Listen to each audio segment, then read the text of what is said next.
I kind of wanted to go over a little bit of lift safety today before we get started. Main things to be concerned about. First things first, we need to understand our controls. We have our up, we have our down. We also have set to lock. So when you press this button, it will release hydraulic pressure, but it will not lower the car. So this will drop the car down 2 or 3 inches just to the next lock. We want to raise the vehicle, we'll press up. We want to lower the vehicle, we'll press lower. Where we're going to locate these lift arms underneath the vehicle, we need to find a frame contact point. This frame contact point or unibody contact point is going to be a strong location that can hold the weight of the entire vehicle. Not everything underneath the car can do this. So for the next bit, we'll raise the vehicle up and I'll let you see what we're working with.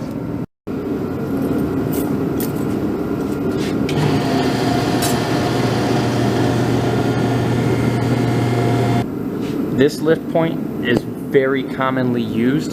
This is called your pinch weld. You're going to find this is where most technicians will place the lift arms. So what I want to show y'all is you can see a nice long frame rail here, and we can see one here. You can kind of tell based off of this nice long rail here. These are a little bit stronger. This is what you're going to want to grab. Now in this particular car, there's a little bit of a wing that comes off on the side. So when you're looking at it from outside the car, you can kind of see where a good location to locate your lift arm based off of this wing that sticks out from this frame rail in the rear. Sometimes you can come off of this frame chassis that's coming down. On this car, it's a little bit rusty, and you can see I've kind of dimpled it a little bit. So we don't want to use this too much, especially if it's kind of rusty and corroding out. So I'm hoping your wheel bearings never get this bad.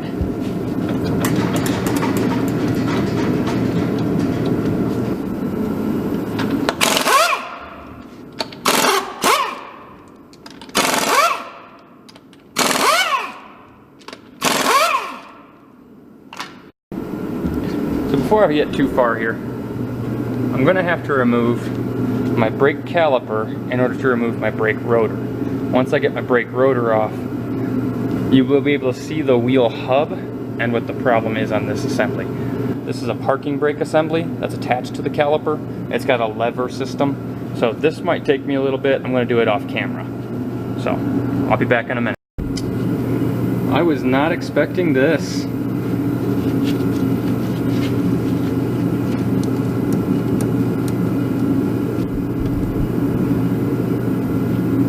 That bolt is just loose, sitting there. Wow. We'll go ahead and finish up taking this off, make sure there's no damage to the splines on this shaft, and then we'll go ahead and put this bearing back on. I think it's still good. Now, behind that nut, there is this little washer. We're going to make sure that you get this washer off before you go ahead and rip-roaring this thing out of here, and then that washer disappears. Alright, at this time I'm going to remove, there's 3 bolts behind this wheel hub head that are holding this hub bearing on. We're going to go ahead and remove those. Once you have your 3 bolts off, you are ready to just, comes right out, piece of cake. So it looks like I might have some damage to my wheel seal here in the back. I can see some grease kind of coming out of there.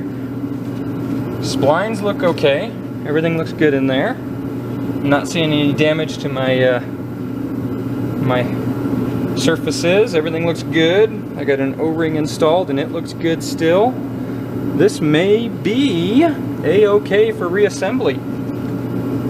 It looks like nothing got really damaged. I'm going to go ahead and re-grease. There's a seal on the inside in there. I'm going to go ahead and re-grease that before we put this back together. But overall, this bearing still looks good.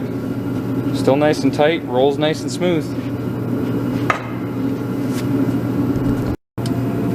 Alright, once you've cleaned and greased everything inside of here, you want to make sure that there's a seal back there. You're going to clean and grease that. Some cars have this seal, some cars don't. It's on the bearing itself. You're going to want to oil your threaded holes here, preferably with anti-seize compound, but oil works just fine.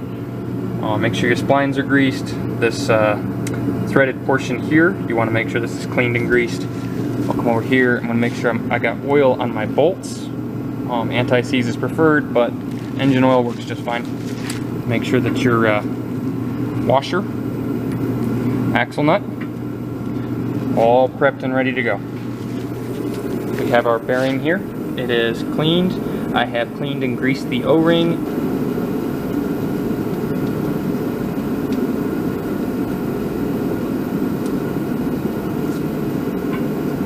All nuts and bolts you're going to want to start by hand. These particular bolts, they need to be torqued to about 28 foot-pounds. So, I have a handy dandy little torque wrench.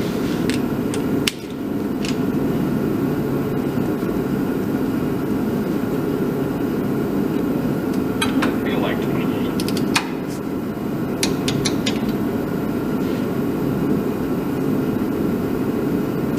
That's what it says, 28. The next bolt we have is our axle bolt, and we're just going to start this. We're not going to have any way we're going to torque this without having the car kind of put together. We can use the brakes to hold this, or if we can't do that, we can usually stick a punch through the brake rotor, and that will hold this from turning if it's the front brakes. On this one, it's a little bit different. Again, it's a weird car, so we don't have that option. We'll just use the parking brake to hold it when we torque this axle nut. On these washers, you have a rounded curved edge and you have a nice flat cut edge. The flat cut is going to go flat cut towards the car, towards the part. The radius curved edge on that washer is going to go towards the nut. We're going to go ahead and put that back together now.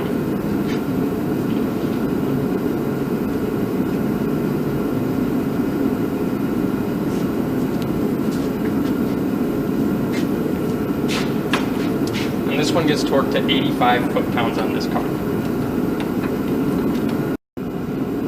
The next thing on this car that we need to install is going to be our brake rotor. We want to take a rag and just wipe off all of the surface on the inside and outside of this brake rotor. Also the hub, we're going to want to wipe all the dirt and chunks off of that we've knocked loose. And on the wheel, we're going to want to knock loose all the dirt and chunks that we had fallen off. We're going to want to clean all those a little bit better. Now, I usually say we'll oil these lug studs. On a modern day car, you don't have to worry about this too much. They have a coating on them. It's a zinc coating. And if you oil them, it kind of turns abrasive to an extent.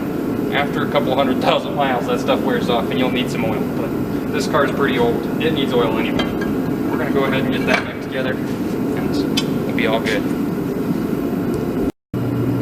I went ahead and reinstalled the two caliper bolts, top and bottom here. I put the bracket back in up top here for the hose, tightened that one down and torqued all these. New rotor is back on, old rotor actually. It is all reinstalled and retightened, but we still have to tighten this axle nut. I've lowered the car, pulled the parking brake, and now we can go ahead and tighten this axle nut, and it's not going to spin on us. I'm going to go ahead and do that now.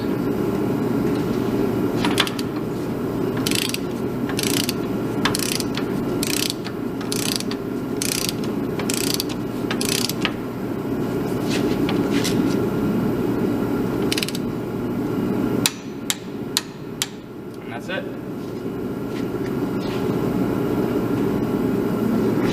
Now we can go ahead and put the wheel back on because I've cleaned the wheel face. This face is clean. Everything's torqued. We are good to go. Last but certainly not least, we're going to need to torque these wheel nuts. Now these get torqued to 100 foot-pounds on this particular vehicle. So try to always push down on the torque wrench by placing the torque wrench handle to your right. To make things a little bit easier, you can use your body weight to your advantage.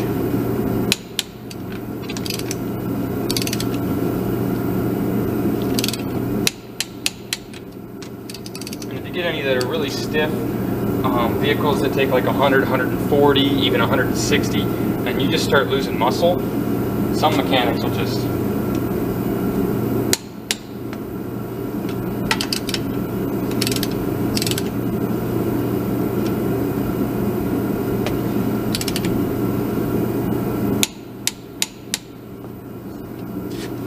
Pretty simple.